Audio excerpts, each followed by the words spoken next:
Bienvenidos una vez más al repaso de Escuela Sabática. Es una alegría poder estar juntos para estudiar la palabra de Dios y ya estamos promediando la mitad del trimestre, así que déjenme presentarles a los invitados de hoy que nos van a acompañar con este lindo repaso. A mi derecha tengo a la doctora María Emilia Schaller, que no es la primera vez que te tenemos, la verdad que estamos muy contentos de volver a tenerte en esta semana. Bienvenida, profe. Muchas gracias.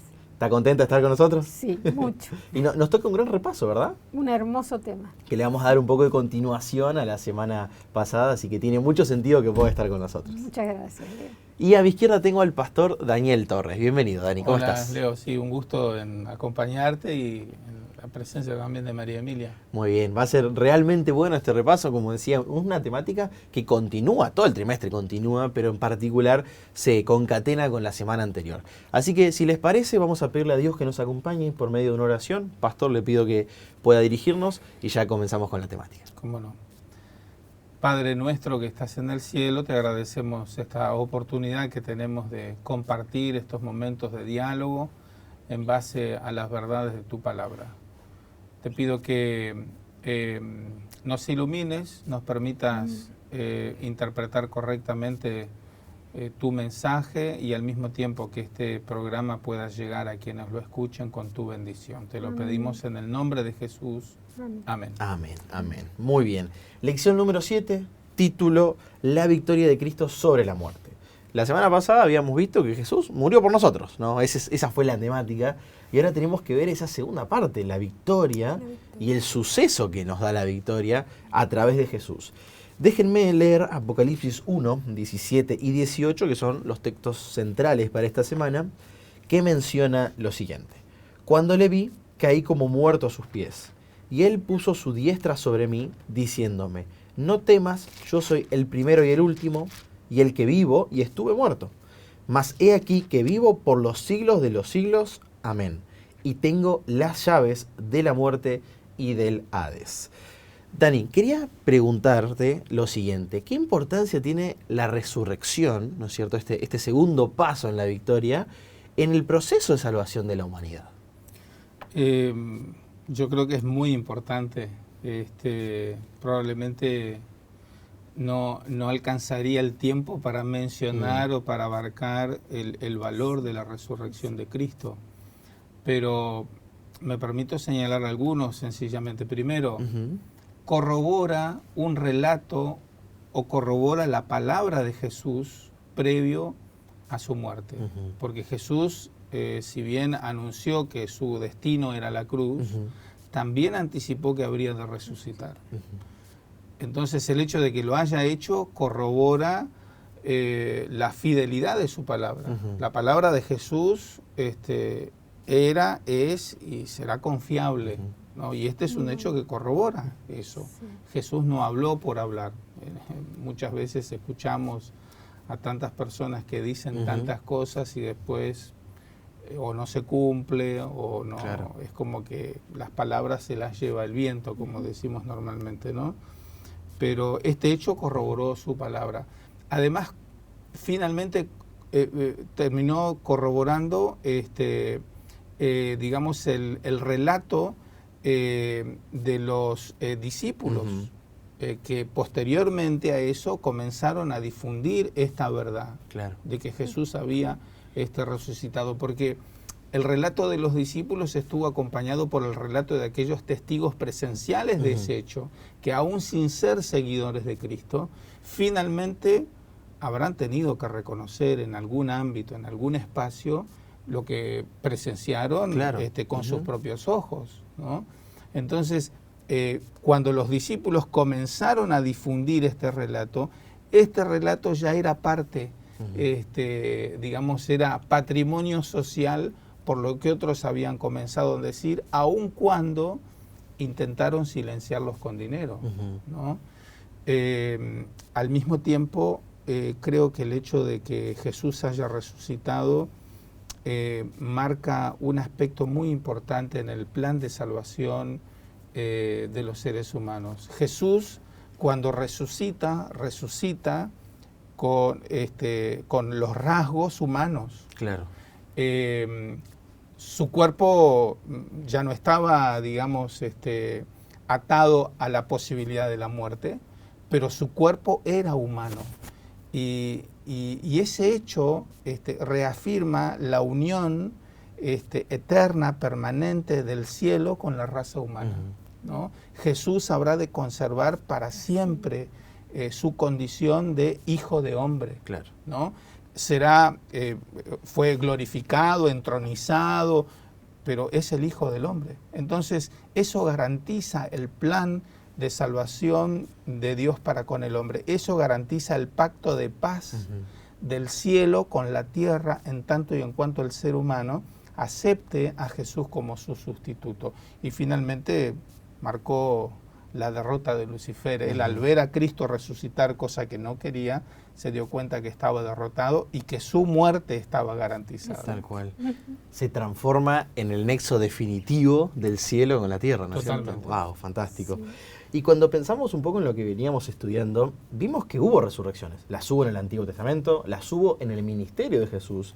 Y quería preguntarte, María Emilia, si hay diferencias entre aquellas resurrecciones que tuvieron lugar durante el ministerio de Jesús y aquellas que sucedieron junto a su resurrección, porque el relato bíblico nos dice que no fue la única, la de Jesús, ¿no? Sino que hubo otras personas que volvieron a la vida. ¿Qué podemos aprender de estas diferencias? Las resurrecciones que ocurrieron durante el ministerio de Jesús fueron 3: el hijo de la viuda de Naín, la hija de Jairo y Lázaro. La gran diferencia entre estas resurrecciones y las que acontecieron con la resurrección de Jesús es que las resurrecciones previas a la resurrección a la muerte y resurrección de Jesús fueron resurrecciones de personas que no adquirieron la inmortalidad. Como bien va a hablar el apóstol Pablo en 1 Corintios 15, que es el gran capítulo de la resurrección, donde dice que lo mortal será vestido de inmortalidad y lo corruptible de incorrupción, y eso ocurre en el momento de la segunda venida. Esa condición estas personas no la adquirieron, sino que ellos, cuando les llegó el momento de morir, murieron. En cambio, las resurrecciones que acontecieron, que están descritas únicamente en Mateo 27, 51, 52, y que acontecen en instancias de la resurrección de Jesús, estas resurrecciones, las personas adquirieron lo que Pablo dice en 1 Corintios 15, que lo corruptible se viste de incorrupción y lo mortal de inmortalidad. Son esas primicias que el Señor lleva cuando va a ascender al santuario celestial, esas primicias de la resurrección que lo van a acompañar y que ellos precisamente tienen la inmortalidad. Esa es la gran diferencia. Gran diferencia. Es enorme diferencia. Claro, me gusta de las resurrecciones que ocurrieron antes de la resurrección de Cristo, la de Lázaro, que fue un monumento vivo del poder de Dios. Por eso los dirigentes hebreos, además de darle muerte a Jesús, querían matar a Lázaro también, porque era un mensaje irrefutable de la divinidad de Cristo, al traerlo a la vida luego de estar 4 días en la tumba, ¿no? Ya en estado de descomposición. No había dudas de que Jesús hizo un milagro porque lo llamaban farsante, ¿no? Tal cual. Y pensando en sus discípulos, ¿no? Que son los que más tiempo pasaron, Daniel, con Jesús, te quería preguntar, ¿cómo reaccionaron cuando por primera vez se encontraron con Cristo resucitado? Porque uno esperaría quizás, bueno, me estoy adelantando, pero uno esperaría una reacción. ¿Cuál fue la reacción? Sí, hubieron diversas, ¿no? Camino a Emaús no lo advirtieron claramente. Sintieron que su corazón ardía, pero no, su reacción fue, bueno, sus ojos estuvieron velados seguramente, ¿no? Pedro corrió al sepulcro, ¿no? Fue el que, impetuoso como era, llegó primero. Pero me parece que ese primer encuentro con Cristo estuvo, digamos, marcado por cierto grado de incertidumbre de parte de ellos, una cuestión un poco misteriosa, dudas, como el caso de Tomás, que dijo, bueno, no, yo si no meto la mano, si no toco la herida, si no veo, no voy a creer. Ellos entendían parcialmente la misión de Cristo y para ellos evidentemente la muerte no estaba en el horizonte con el que ellos asociaban la figura del Mesías prometido. Claro. Aunque en verdad lo que estaban esperando era que Jesucristo reclamara el derecho que tenía al trono temporal de Israel. O sea que el hecho de que muriera, una cuestión tan trágica, y después que resucitara, bueno, me parece que a ellos les llevó un tiempo traducir esa realidad. Por eso digo que la luz de Dios, la revelación de las verdades de Dios para el corazón ensombrecido del ser humano es tan fuerte que eso es un proceso que va en aumento y es progresivo, ¿no? Yo creo que Jesús incluso en ese punto actuó de esa manera, ¿no? Camino a Emaús, Él no les dijo quién era, solamente los invitó a pensar, ¿no? Y después, poco a poco, fue abriendo más la puerta, ¿no? Se sentó a comer con ellos, ¿no? Les dijo, miren, tóquenme. Claro. Incluso con sus discípulos. Claro. Tuvo esa paciencia del proceso del ser humano. Totalmente. Qué bueno. Pero como seres humanos, nuestra enfermedad en relación a Dios pasa por el hecho de el descreimiento, ¿no? La dificultad para pasar del plano teórico a la práctica en relación a aquellas verdades que Dios nos presenta, ¿no? Muchas veces nos detenemos, dudamos, desconfiamos, esperamos elementos de prueba que corroboren lo que Dios dice, ¿no? Sí, eso me hace acordar a la escena de Pedro, de Jesús caminando en el agua y Pedro diciendo, si eres tú, maestro, y él va caminando hasta que ve el viento y tiene miedo y se hunde, y Jesús en pocas palabras le da la mano y entonces le dice, hombre de poca fe, porque dudaste. Es el problema permanente, ¿no es cierto?, que nos hace muchas veces cometer serios errores, pero porque dudamos, porque nos falta fe.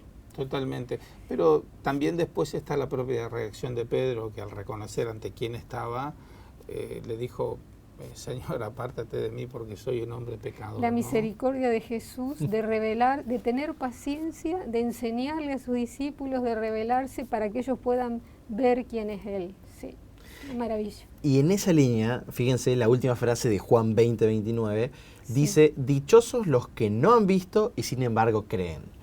Nuestro mundo no vio a Cristo resucitado, por lo menos no con nuestros ojos, lo vemos a través de la fe, lo vemos a través de los relatos bíblicos que son valiosísimos.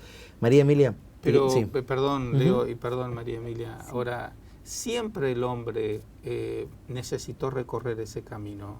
Cuando Dios le dio vida a Adán, Adán no fue testigo de la creación, sino que escuchó el relato del Padre. De Jesús en persona, ¿no? Y tuvo que asumir por fe que el proceso fue ese. Entonces eso no ha cambiado. No ha cambiado. Necesitamos poner en juego la fe y la confianza en Dios para poder seguirlo tomado de su mano, ¿no? ¿Y nosotros qué otras razones podemos tener para ejercer, para poner en práctica esa fe en Jesús? Nosotros, la oración bíblica dice que nosotros tenemos que elevar nuestras peticiones al Padre en el nombre de Jesús y deberíamos hacerlo así. Eso significa que estamos confiando de que Jesús está vivo y que está junto al Padre. Hay muchos textos del Nuevo Testamento que, por ejemplo, el mismo Pedro, a quien le costó entender, en el discurso pentecostal de Hechos capítulo 2, va a decir que este Jesús a quien vosotros entregasteis ha sido exaltado y se encuentra a la derecha del Padre. Entonces ya Jesús está a la derecha del Padre, ¿y dónde? En el gran templo celestial, en el santuario celestial. Entonces nosotros con fe, con confianza de que Él es nuestro mediador, elevamos nuestras oraciones siempre en su nombre y es lo que deberíamos hacer. También Romanos 8 está diciendo a la diestra de la majestad de los cielos. Y luego todo el Nuevo Testamento va a tener varios textos. El apóstol Pablo en la epístola a los Hebreos va a decir que, pero estando presente Cristo en Hebreos 9, sumo sacerdote de los bienes venideros, va a estar en el santuario no hecho de manos, sino en el verdadero. Y también lo presenta como el sumo sacerdote en Hebreos 8. Entonces, ¿dónde está Jesús ahora? Lo primero que tendríamos que preguntarnos, ¿ha resucitado? ¿Dónde está? ¿En el gran templo celestial o el santuario celestial? Y ahí están las profecías bíblicas, Daniel, Apocalipsis, todo el Nuevo Testamento. Él está ministrando en el gran santuario celestial junto al trono del Padre y es nuestro mediador, como dijo el pastor Daniel. La naturaleza humana es nuestro representante, es nuestro mediador, es nuestro abogado defensor, es quien nos comprende, quien nos ayuda. Y al haber llegado al templo celestial, al haber sido aceptado su sacrificio, tenemos que ocurrió el Pentecostés, Hechos capítulo 2, el derramamiento del Espíritu Santo para que la iglesia pudiese cumplir su misión y allí comprender las cosas que los discípulos que no entendieron durante el ministerio de Jesús. Entonces Jesús está ministrando en favor de nosotros y tenemos que creer que está en el lugar santo, que estuvo inicialmente en el lugar santo y a partir de 1844 el gran juicio investigador está en el lugar santísimo también llevando adelante un juicio. ¿Y qué va a pasar luego? Y en algún momento ese juicio va a cesar y Jesús va a volver. Y ahí lo vamos a poner. Ojalá que lo creamos. Fantástico. Y hace un ratito, al principio del repaso, María Emilia introdujo el concepto de primicia, ¿no? Quería preguntarte que nos expliques un poquito más este concepto y su relación con la eternidad. Sí, este es un concepto y es una idea que nosotros ya la podemos encontrar en el Antiguo Testamento, de acuerdo al material que estamos compartiendo, porque ya los hebreos cuando entraron en la tierra prometida, a modo de reconocimiento, que el lugar donde estaban ellos lo tenían gracias a la bondad, a la misericordia, al amor de Dios. Ellos los primeros frutos de la tierra lo presentaban delante de Dios. Primero como un reconocimiento de lo que esos primeros frutos y todo lo que vendría después era gracias a Dios y le pertenecía en verdad a Dios. Pero al mismo tiempo las primicias le permitían a ellos identificar la calidad de lo que iban a cosechar después. Claro. ¿No? Eran las primeras muestras, los primeros frutos que eran traídos en reconocimiento delante de Dios. Y Jesucristo, de la cosecha abundante que el cielo espera recoger en función del plan de salvación, es la primera muestra, ¿no? De lo que el cielo es capaz, de lo que el cielo está dispuesto a hacer en favor del ser humano. Una de las grandes afirmaciones, no verdades, pero una de las grandes afirmaciones de Lucifer, una vez que Adán y Eva pecaron, fue que la separación entre Dios y el hombre sería eterna, para siempre, permanente, ¿no? Pero Jesucristo como primicia echa por tierra esa afirmación, ¿no? Porque Jesucristo resucitado es la primera muestra de lo que Dios está dispuesto a hacer en favor del hombre, ¿no? Jesucristo vino a hacer ese puente perfecto para unir el cielo nuevamente con la tierra y para desestimar todas esas afirmaciones satánicas que no hacen más que quitarnos la esperanza y de cargarnos de angustia y de pesar, ¿no? La resurrección de Cristo determina la voluntad del cielo de rescatar al ser humano, de salvarlo y de unirlo permanentemente con el cielo. María Emilia, nos quedan pocos minutitos, pero te quería preguntar acerca de las cicatrices de Jesús. Yo cuando era chico me costaba entender por qué Jesús va a llevar por siempre las cicatrices de algo que ni siquiera era culpable. ¿Qué significa esto? Pasarán los siglos, los tiempos, no sé cómo se computará el tiempo en la eternidad. Olvidaremos esta desgracia del pecado, pero tiene que quedar un recordatorio. Y qué mejor recordatorio que las cicatrices del maltrato que ha recibido Jesús, salvaje, y las cicatrices de la cruz. Zacarías capítulo 13, versículo 6, tiene un versículo que podría abrir un poquito la idea, y le preguntarán, ¿qué heridas son estas en tus manos? Y él responderá, con ellas fui herido en casa de mis amigos. Algunos cuestionan de que esto se refiere al Mesías, sin embargo, el versículo 7, el versículo siguiente, ampliamente está hablando de Jesús. Así que con estas heridas las recibió porque fue herido en casa de mis amigos. Era un recordatorio por la eternidad del plan de salvación y del altísimo costo del rescate de la raza humana, el altísimo precio que se tuvo que pagar para rescatar a la raza humana. ¿Qué explicación?